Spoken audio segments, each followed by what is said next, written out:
Halo, sobat penggemar cerita horor Nusantara. Apa kabar kalian di sana? Kalian sudah siap dengan cerita horor yang akan saya ceritakan? Jika ingin tahu keseruan ceritanya, simak videonya baik-baik. Kepala tanpa tubuh di belakang rumah. Banyuwangi, 10 Februari 1980. Puasa. Orang Jawa punya banyak kebiasaan berbau spiritual untuk menguatkan jiwanya melalui puasa. Banyak puasa yang dikenal, mulai dari puasa Senin Kamis, seperti Sunnah Rasul, puasa weton, mutih, pati gening, dan lain-lain yang tak ada dalam syariat Islam. Tapi ini tentang adat dan tradisi. Maka Bapak sering menyuruhku berpuasa. Katanya untuk menguatkan jiwa, entah apa maksudnya. Sekuat mau puasanya, diniati untuk tirakat saja intinya. Harus tulus, tak boleh punya tujuan neko-neko apalagi pikiran jahat. Gitu katanya. Nah, dari kebiasaan itu aku jadi sering berpuasa.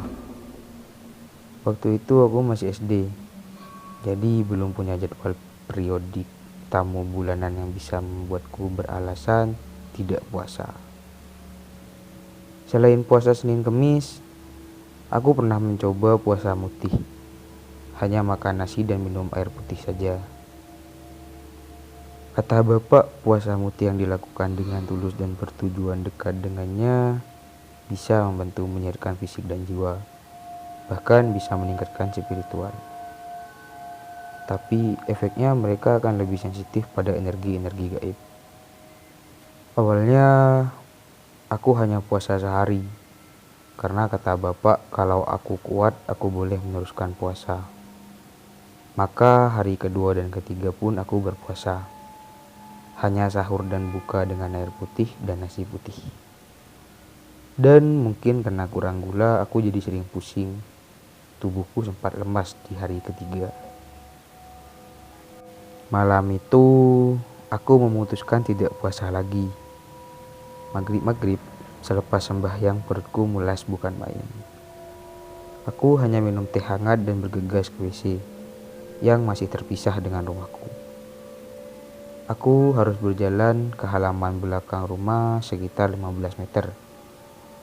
Gelap sekali waktu itu. Aku hanya membawa charger yang baterainya sudah mau habis. Suasananya remang-remang. Sedangkan di WC hanya ada lampu neon ukuran 5 watt. Cukup untuk menyinari WC sempit. Cukup untuk bisa melihat gayung dan bak mandi, itu saja. Tapi ada yang aneh rasanya.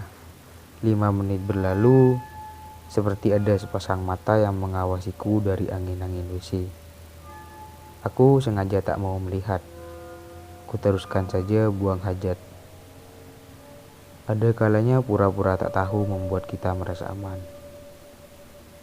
Tapi setelah semuanya selesai, sebelum aku berjalan menuju rumah, ku sempatkan melirik angin-angin meskipun takut. Astagfirullahaladzim, benar, aku diawasi. Sepasang mata itu melihatku tajam. Giginya meringis seperti kesakitan, seperti tercekik. Wajahnya pucat kebiruan, berkerut seperti mayat. Setelah mataku tercekat beberapa detik, aku baru sadar yang kulihat hanya kepala yang menggantung di angin-angin. Hanya kepala tanpa tubuh. Nyata dan begitu jelas. Tak berdarah-darah. Hanya kepala yang menggantung. Napasku tersenggal-senggal. Segera aku berlari dan sekali aku melihat ke belakang. Kepala tanpa tubuh itu makin jelas seperti ikut berlari mendekatiku. Masih dengan raut yang sama, menatap tajam dan meringis. Pak, orang itu seperti kesakitan dan ingin ngomong sama aku, Pak. Dia itu begitu mirip sama Mbah Mi. Kupikir dia Mbah Mi. Hanya saja dia lelaki dan terkesan lebih tua, Pak. Aduh, seram sekali ceritaku pada bapak. Bapak hanya menenangkan. Lalu mulai saat itu bapak melarangku puasa mutih lagi. Puasa Senin Kamis saja. Sepertinya kamu nggak kuat puasa mutih, katanya. Banyuwangi, April 1994. Liburan semester akhir, aku bercerita pada bapak mengenai skripsiku seputar pelanggaran hak asasi manusia di Indonesia. Meskipun bapak hanya seorang petani dan lulusan SMP zaman itu, tapi bapak selalu nonton TV dan langganan koran. Pengetahuan bapak bolehlah diadu dengan mahasiswa zaman sekarang, seperti aku contohnya. Jadi selalu nyambung waktu bicara sama bapak. Pembantaian PKI waktu itu sepertinya bisa dibilang pelanggaran HAM berat. Banyak orang tak bersalah jadi korbannya.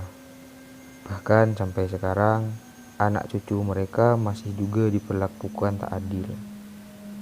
Sering kan kita dengar kalau anak atau cucu PKI tak boleh daftar ABRI.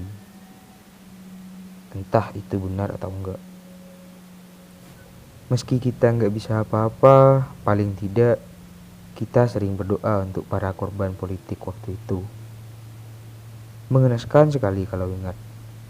Masa-masa itu banyak meninggalkan luka. Bahkan tetangga kita, Pak Pujo, dulu kan meninggal gantung diri hanya karena ketakutan melihat teman-temannya dibantai. Wah, benar yang Bapak bilang. Aku sering mendengar cerita suram itu. Para orang yang terlibat PKI diseret dari rumahnya, dikumpulkan di pos kamling samping rumahku dan dibantai habis-habisan. Saat memotong tubuh mereka, dari rumah sini suaranya terdengar seperti orang memotong tewel atau nangka muda. Kata nenek buyutku dulu, seram bukan main. Pak Pujo itu siapa, Pak? Tanyaku yang belum pernah mendengar mengenai beritanya. Oh iya, tetangga belakang rumah. Kamu memanggilnya Mbah harusnya. Dia suaminya Mbah Mi. Kamu gak kenal? Sudah meninggal lama, gantung diri. Orangnya baik. Dia mirip banget sama Mbah Mi. Mendengar kalimat bapak, bayangan lelaki yang menatap tajam dan meringis di WC itu tergambar jelas. Wajah yang sengsara seperti menuntut keadilan, seperti tersiksa. Dia seperti hendak mengatakan banyak hal, seperti ingin memberitahu aku tentang sebuah rahasia. Entahlah. Saat itu aku segera tidur agar bisa bangun dan sahur nasi putih dan air putih lagi. Siapa tahu nanti malam di belakang rumah aku bisa bicara banyak dengan kepala tanpa tubuh yang dulu sempat membuatku ketakutan. Begitulah keseruan ceritanya. Terima kasih juga buat teman-teman semua yang sudah menonton video ini dari awal sampai akhir. Jangan lupa bantu dan support channel ini dengan cara like, comment, and subscribe supaya gue tambah semangat ngebuat konten-konten cerita horor selanjutnya. Oke, ambil baiknya, buang buruknya. Dengan adanya kisah-kisah seperti ini, jangan malah menjadikan kalian takut, akan tetapi kalian harus yakin dan percaya atas kebesarannya. Gua Faisal Budi Horror Story undur diri. Sampai jumpa di konten-konten berikutnya. See you next time. Bye.